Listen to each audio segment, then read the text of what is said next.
The proposition. Julian Mercer drummed his fingers against the polished mahogany of his desk, the steady rhythm betraying his otherwise calm exterior. Outside his corner office, San Francisco's financial district bustled in the morning light, oblivious to the ultimatum he'd just received. "You're telling me Wakefield Investments won't sign unless I project a more stable image?" Julian's voice remained measured despite his rising frustration. Olivia Pierce, his chief strategist, nodded. "Their board is old school, Julian.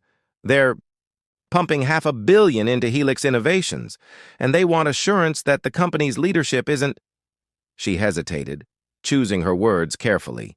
"Likely to generate tabloid headlines." Julian's reputation as a brilliant but mercurial entrepreneur with a string of brief, high-profile relationships was well documented. At 36, he'd built Helix from his garage into a biotech powerhouse, but Wakefield's investment was crucial for their groundbreaking cancer treatment research.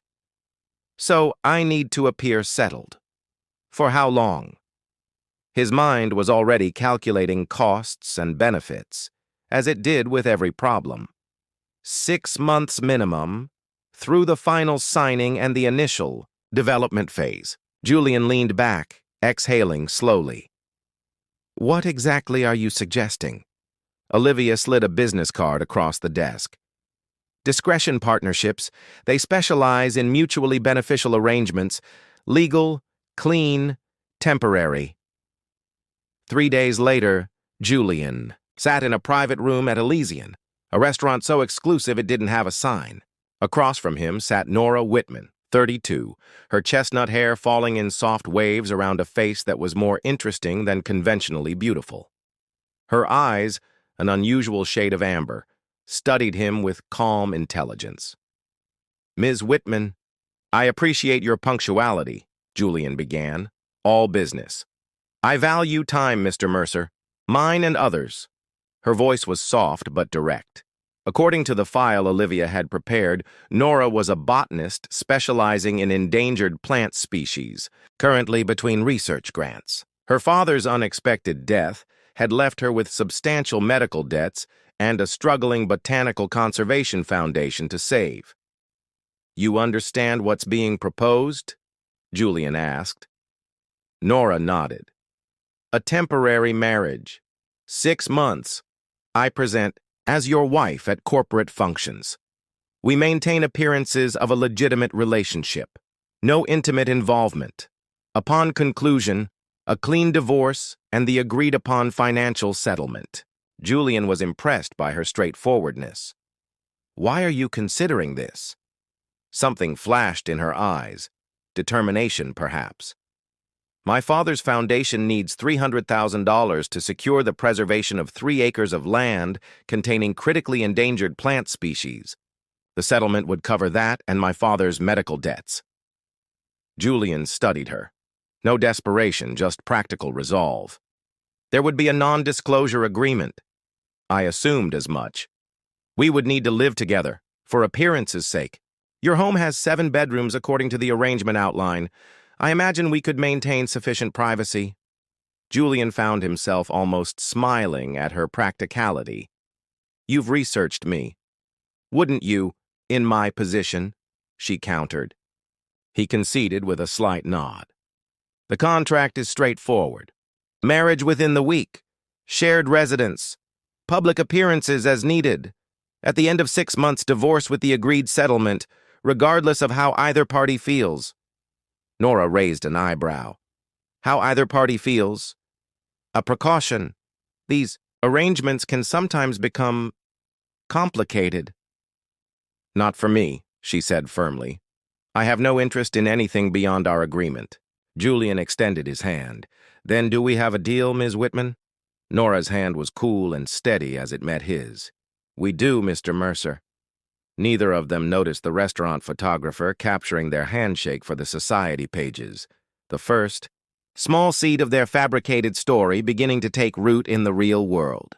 3 days later, they stood before a justice of the peace, exchanging vows with the same detached efficiency with which they'd negotiated their contract.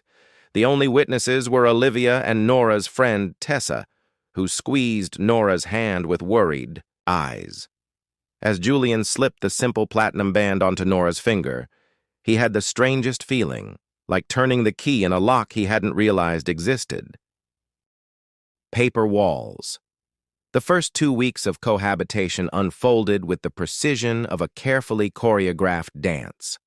Julian and Nora moved around each other with polite distance, their interactions limited to necessary communications about schedules and appearances. Julian's sprawling Pacific Heights mansion offered more than enough space for two people determined to maintain their independence. Nora occupied the East Wing guest suite, transforming the adjoining sunroom into a makeshift laboratory for her botanical research. Julian kept to his home office and master suite on the west side, their paths crossing primarily in the kitchen, or main living areas. "I'll be attending the Biotech Innovation Gala this Friday," Julian mentioned one morning, pouring coffee as Nora prepared tea. "Wakefield's board members will be present. Your presence would be helpful."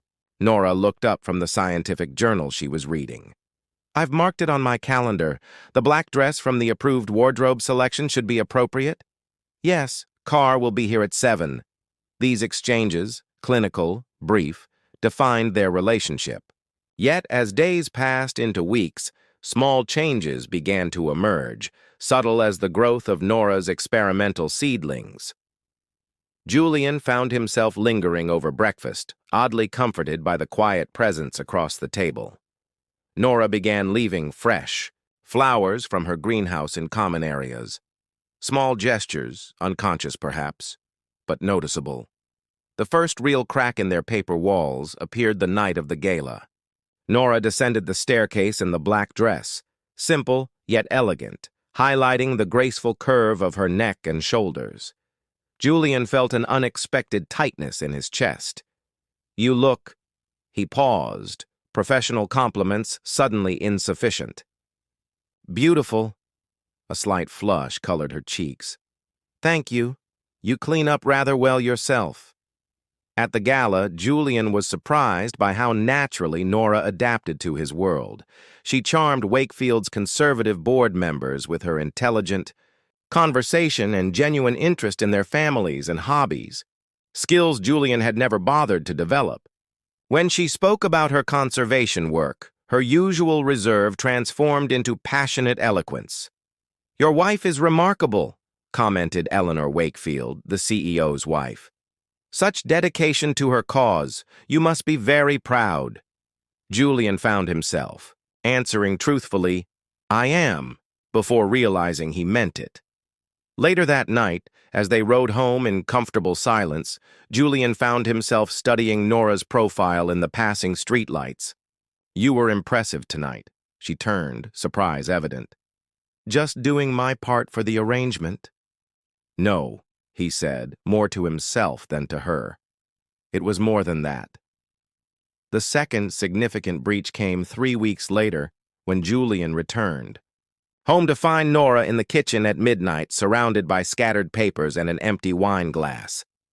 "Bad news?" he asked, noticing her reddened eyes. "The Conservation Board rejected my proposal." "Again?" Her voice held uncharacteristic bitterness.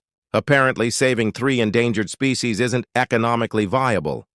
Julian hesitated, then sat across from her. "Tell me about them." "The plants." Surprised, Nora looked up. "You want to know about my research?" "I do." For the next hour, Julian listened as Nora described her work with passion that transformed her. She spoke of delicate coastal flowers that could hold keys to treating inflammatory diseases, of their intricate survival mechanisms, and the fragile ecosystems they supported. Julian found himself drawn not just to the scientific potential, but to the way her eyes lit up, how her hands moved expressively as she spoke. When she finally stopped, embarrassed by her enthusiasm, Julian made a decision. "I have connections on the state's Environmental Commission. I could arrange a meeting." "Why would you do that?" "It's not part of our arrangement. Consider it relationship maintenance. Your happiness affects your performance as my wife." Nora studied him, seeing through the business justification. Thank you, Julian. That would be kind. That night, retiring to their separate wings, both felt the subtle shift in their carefully constructed boundaries, like the first hairline cracks in a dam, holding back much deeper waters. As Julian lay awake, he realized something disturbing. For the first time in years, his home felt less empty, and as Nora tended to her night-blooming specimens, she found herself wondering about the man whose reputation had proven so different from his reality. The arrangement was working perfectly for Helix Innovations. The Wakefield deal was progressing smoothly, with the board clearly approving of Julian's apparent domestic stability. Yet as April turned to May, both Julian and Nora were increasingly aware that their paper walls were becoming more permeable by the day. One rainy Sunday, Julian found himself standing in the doorway of the greenhouse Nora had revitalized, watching as she carefully pollinated delicate white flowers by hand. "Would you like to learn how?" she asked, without looking up, somehow sensing his presence. Julian stepped forward, entering her world for the first time. "I would." As she guided his hands through the precise movements, fingers occasionally brushing, both pretended not to notice the electricity in those fleeting contacts. Both ignored how easily they had fallen into a domestic rhythm neither had expected. Both maintained the fiction that their hearts weren't beginning to write a very different contract than the one they'd signed, until the day everything changed with the arrival of an innocuous manila envelope. Unexpected revelations. The envelope arrived on a Tuesday, addressed to Nora but delivered to Julian's office by mistake. He placed it on the kitchen counter with the rest of the mail, thinking nothing of it until dinner, when Nora's sharp intake of breath drew his attention. "Is everything all right?" he asked, watching as color drained from her face. Nora stared at the documents, her hands trembling slightly. "It's impossible," she whispered. "What is?" She looked up, seeming to debate whether to share before sliding the papers across to him. "These are my father's research notes. The law firm handling his estate just found them." Julian scanned the pages. Botanical research, field notes, and a series of photographs. He stopped at one image, a younger version of himself at what appeared to be a university fundraiser, deep in conversation with an older man who looked remarkably like Nora. "That's your father?" Nora nodded, still visibly shaken. "Dr. Thomas Whitman. This photo was taken at Berkeley's Botanical Sciences fundraiser 8 years ago." Julian remembered the event vaguely, one of many he'd attended while seeking initial funding for Helix. "I don't understand the significance." Nora's fingers brushed over her father's image. "According to his notes, you discussed a potential collaboration. He was developing a stabilization method for plant compounds, and you were looking for ways to preserve fragile biological materials."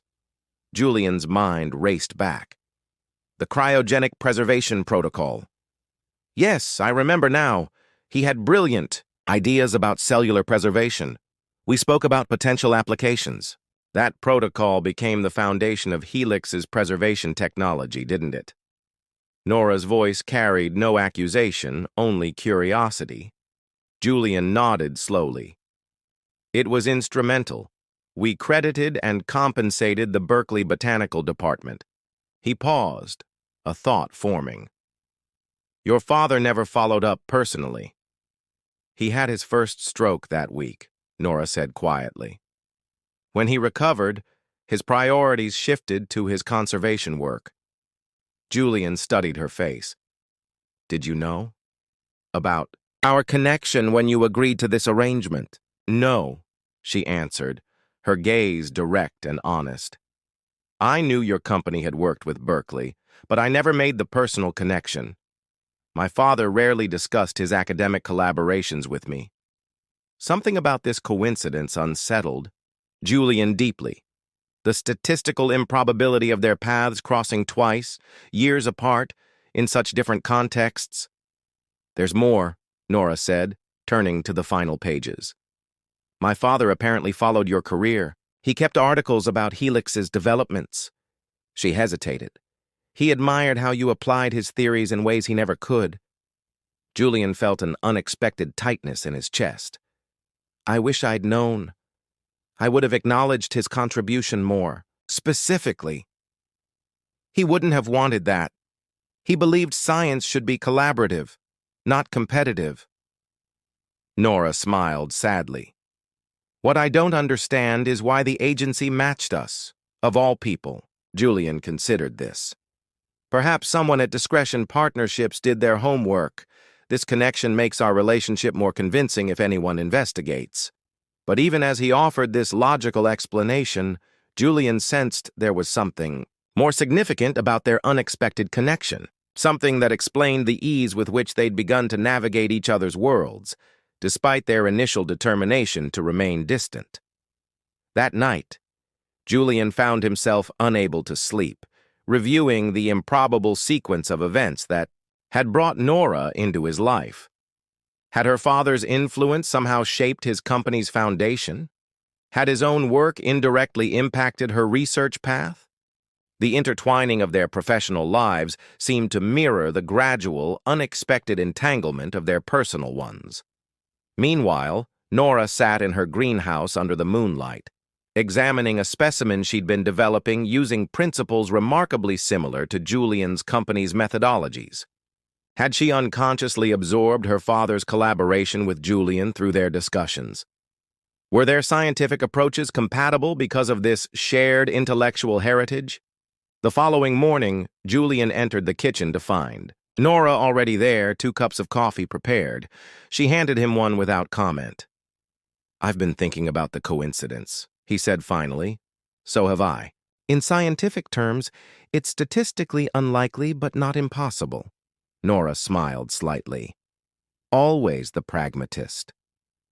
What's your assessment then? He challenged. She considered before answering.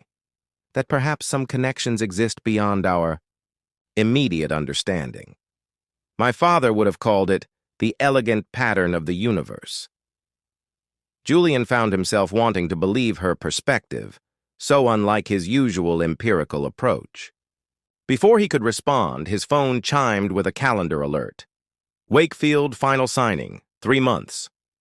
The reminder of their arrangement's purpose and limited time frame hung between them, a stark contrast to the deeper connection they'd just discovered. In 3 months, their contract would conclude. Their paths, which had intersected in ways neither had imagined, would diverge again, unless something changed.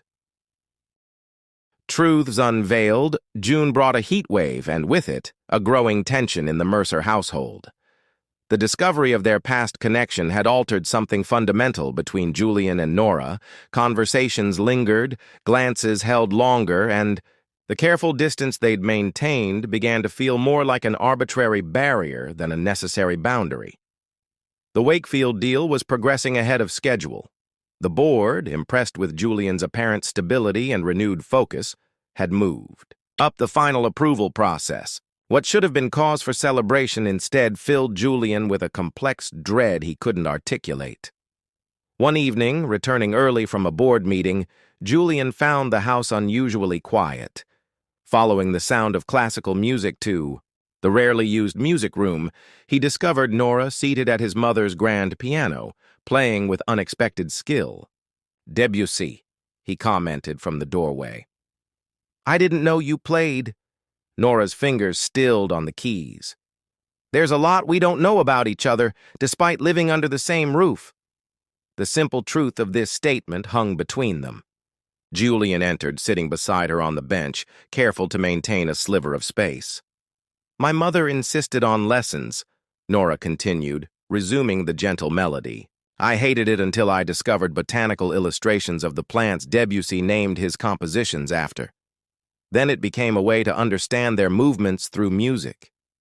Julian watched her hands move across the keys with the same precise grace she used when working with her plants. You see connections where others don't. It's how I make sense of the world. She finished the piece, letting the final notes fade. What about you?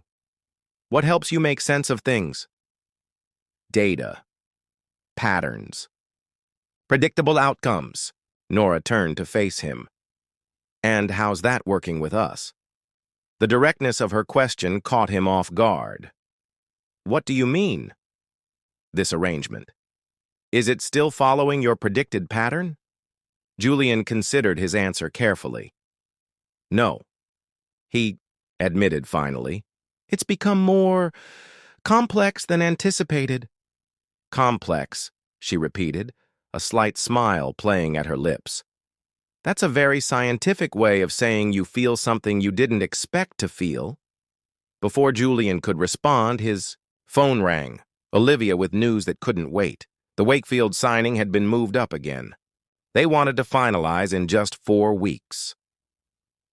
Later that night, Julian stood on the terrace, contemplating how the accelerated timeline changed things.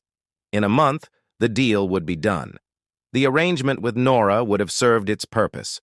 Logically, they could end it early. The contract allowed for that if the business objective was achieved. The thought created an unfamiliar hollow sensation in his chest. Bad news? Nora's voice came from behind him. Good, actually. The Wakefield deal is moving faster than expected. 4 weeks until final signing. Nora absorbed this information, her expression carefully neutral. I see. So our arrangement can conclude early. It could. Julian turned to face her fully. Is that what you want? The question hung between them, weighted with unspoken implications. What I want, Nora began slowly, has become considerably more complicated than when we signed that contract. Julian took a step closer. Explain. I came into this for my father's foundation, a simple transaction. But now, she gestured between them. There's history we didn't know about. She hesitated. Whatever this is becoming. And what is it becoming, Nora? She met his gaze directly. Something real. The admission, so simple yet so profound, shattered the last pretense between them. Julian reached for her hand, the first time he'd deliberately touched her outside of public appearances. The Wakefield board is hosting a celebration gala next weekend, he said, after the preliminary signing. I'll be there. As your wife. No. Julian shook his head. Come as yourself, as Nora, the botanist who sees music in plants and connections in coincidences, the woman He paused, unfamiliar with articulating such emotions. The woman I'm falling in love with. Nora's eyes widened at his confession. Julian, I need to know if what I'm feeling is real, not just a product of our arrangement. Nora stepped closer. And how will you determine that? What data will you collect? No data, he said, reaching to touch her cheek. Just this. Their first real kiss was nothing like the brief, perfunctory one they'd shared at their wedding ceremony. This was exploration, revelation, the culmination of months of growing awareness and carefully restrained desire. When they finally parted, Julian rested his forehead against hers. I don't want this to end in 4 weeks. Neither do I, Nora admitted. Then what do we do? Nora smiled. For a brilliant CEO, you're overlooking the obvious solution, which is, we don't have to end it. We could simply renegotiate the terms. Julian laughed, a genuine sound rarely heard before Nora entered his life. Are you proposing to your husband, Dr. Whitman? I'm suggesting, she said carefully, that we consider what we really want this marriage to be. As moonlight spilled across the terrace, illuminating two people who had entered an arrangement only to discover a connection neither had anticipated, Julian realized that for the first time in his carefully structured life, the most exciting prospect was an outcome he couldn't predict. Beyond contracts. The Wakefield Celebration Gala transformed the San Francisco Symphony Hall into a vision of modern elegance. Under crystal chandeliers and projected constellations, the city's elite gathered to toast what the business press was already calling the biotech deal of the decade. Julian moved through the crowd with practiced ease, accepting congratulations and fielding questions about Helix's future plans. Yet his attention continually drifted to Nora, radiant in midnight blue, engaged in animated conversation with Eleanor Wakefield about conservation initiatives. "You know," said Richard Wakefield, appearing at Julian's side with 2 champagne flutes, "when we first insisted on stability in your personal life, this wasn't quite what I expected." Julian accepted the offered drink. "What did you expect?" "Oh, the usual arrangement. Temporary companion, appropriate appearances, mutual benefits." The older man's eyes twinkled. "Instead, I find my wife plotting environmental initiatives with your botanist, and you looking at her like she hung the moon we're projecting on the ceiling." Julian stiffened. "You knew? About your initial arrangement?" "I suspected. I've been in business long enough to recognize strategic moves." Wakefield sipped his champagne. "What I didn't anticipate was watching it become genuine." Before Julian could respond, the orchestra began, signaling the commencement of dancing. Across the room, Nora looked up, finding his eyes with unerring precision. A silent question passed between them, one that had nothing to do with their original contract and everything to do with their uncertain future. Julian excused himself and crossed to her, extending his hand. "May I have this dance, Dr. Whitman?" As they moved across the floor, the practiced steps they'd rehearsed for public appearances gave way to something more natural, bodies communicating what words still struggled to express. "Wakefield knows," Julian murmured near her ear. "About our initial arrangement?" Nora tensed slightly. "Is that a problem?" "Surprisingly, no. He seems pleased with the outcome." "And what is the outcome, Julian?" Nora asked. The question that had hovered between them for weeks finally given voice. "Our contract's purpose is fulfilled. What happens now?" The music swelled around them, other couples blurring into insignificance as Julian made the most important decision of his life, not with careful analysis or strategic planning, but with the certainty of his heart. "Now," he said, "we decide what we want, not what the contract dictates." Later that night, they stood in Julian's home office, the formal contract that had brought them together spread on his desk. "It looks so clinical now," Nora observed, running her fingers over the legal language that had defined their relationship. "All these clauses about appearances and obligations." Julian picked up a pen. "It's missing the most important elements." "Which are?" "Trust, growth, choice." He drew a line through several paragraphs. "These sections about maintaining emotional distance, clearly ineffective." Nora smiled. "Spectacularly so." "And this," he continued, crossing out more text, "about predetermined timelines and conclusions. Too restrictive." "What about the financial arrangements?" Nora asked, suddenly serious. "My father's foundation will receive the full amount regardless, plus an additional research grant from Helix's new environmental initiative." Julian set down the pen and turned to her. "Your work matters, Nora. It always has, independent of us." She studied his face. "You've changed. We both have." Julian reached into his pocket and removed a small velvet box. "I'm not much for grand gestures or flowery speeches, but I know when something irreplaceable comes into my life." Inside the box lay a ring unlike the simple band from their arrangement. This one featured a delicate botanical design in platinum, tiny emerald leaves, embracing a central diamond. "It's based on one of your endangered species," Julian explained, "the Presidio manzanita. I had it custom designed." Nora's breath caught. "When?"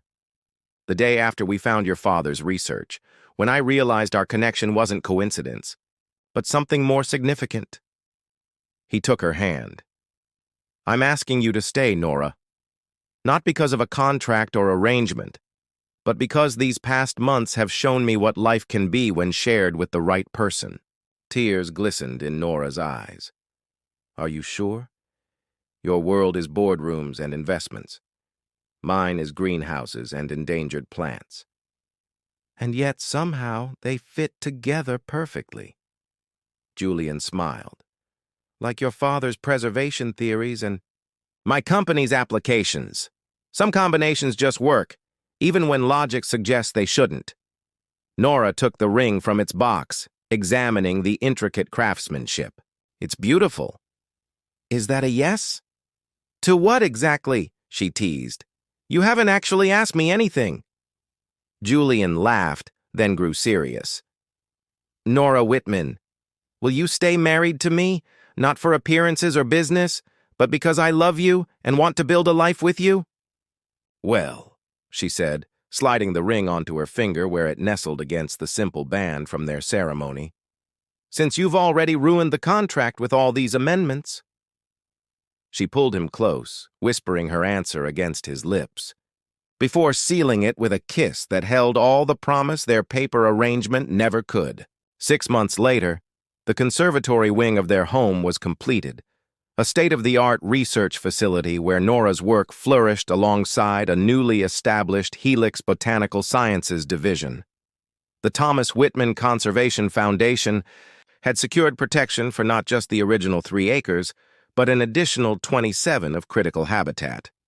And in Julian's office, framed beside the Wakefield deal that had changed Helix's trajectory, hung a simple document, their original contract, crossed out and rewritten with just 3 words: terms, lifetime commitment.